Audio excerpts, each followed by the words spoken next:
존경하는 1350만 경기도민 여러분, 송환준 의장을 비롯한 선배 동료원 여러분, 이재명 도지사님, 이재동 교육관님 비롯한 관계공무원 여러분, 그리고 언론 여러분 안녕하십니까. 더불어민주당 보건복지원의 소속 최종현 의원입니다. 저는 경기도 장애인 인권의 향상을 위해서 그동안 노력해왔고 수원시 인권위원회 인권위원으로서 참여하여 우리 사회 인권과 평등을 실천하기 위해서 노력해왔습니다. 그러한 저의 경험으로 돌아보면 저는 오늘 이 자리에서 온 발을 통하여 외람되지만 경기도의 인권정책을 강화할 것에 대해서 말씀드리고자 합니다. 문재인 정부는 국민 인권으로서 하는 민주주의 회복과 강화를 100대 국정과제 중에서도 6번째 과제로 채택하였고 현재 국정의 전 분야에서 인권 주요 기조로 실천하고 있습니다. 또한 경기도에서는 이재명 지사님께 천명하신 새로운 경기의 주요 내용에 시민인권 실현이 녹아 들어가 있음을 두말할 필요가 없을 것입니다. 그래서 본 의원은 이재명 지사님이 이끄시는 민선 7기 경기도의 인권정책에 큰 기대를 해왔습니다. 그러나 민선 7기가 출범한 지 9개월째 맞는 지금 도정의 방향이 설정되고 그것을 이끌어나갈 새로운 진영까지 갖춰졌지만 아직까지도 경기도의 인권정책에는 새로운 변화가 보이지 않고 있어 조금은 고개를 갸우뚱하고 그런 느낌을 받고 있습니다.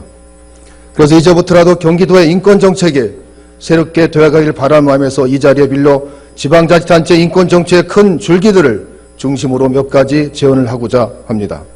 첫째, 실효성 있는 경기도의 인권기본계획과 연차별 시행계획을 수립하고 이행하는 것입니다.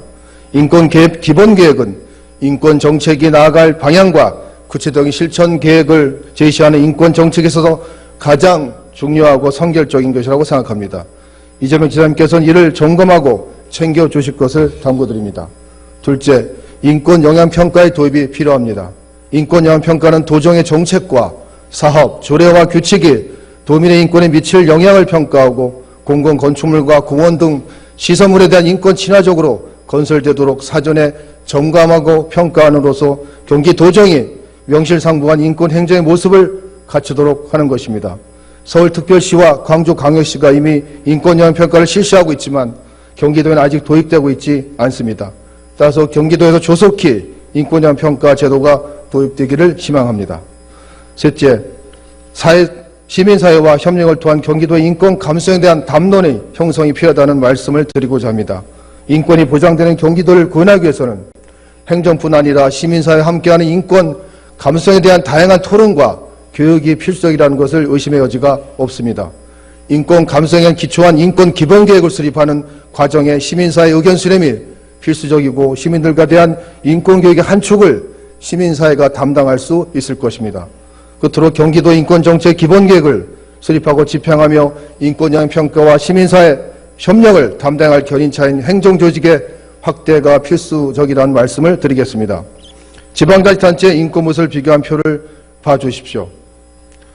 서울특별시를 비롯한 광주광역시에는 인력이 19명에서 20명이 과단위의 인권 담당 부서가 설치되어 앞에서 말씀드렸던 인권정책들 집행을 하고 있습니다.